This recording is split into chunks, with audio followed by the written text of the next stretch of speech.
a una trentina di metri. Bravo Miki!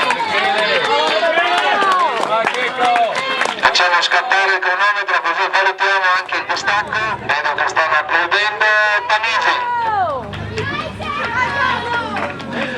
Francesco Tamigi, detto Checo, ha aumentato il distacco sul corridoio del Aldo Moro e consente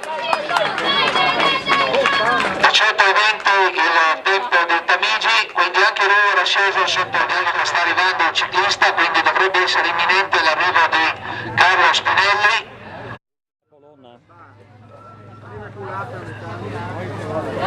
Dovrebbe farcela, 17:43, dovrebbe riuscire a battere il record di Ermacora, 17:48, 49, sì ce la fa. 17:54.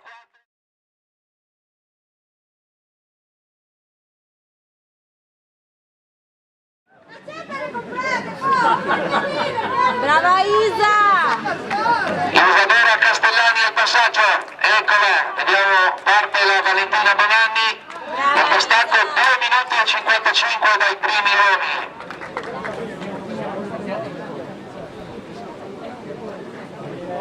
Eccola la Valentina per la Friuli Intagli di Bruniera, sono seste assolute, prima della squadra della gara femminile e seste assolute nella gara maschile. Brava Valentina, parte Daniela.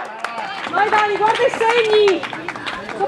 Eccola Daniela Spilotti che conclude in prima posizione tra l'incoraggiamento e l'applauso finale del pubblico. Brava.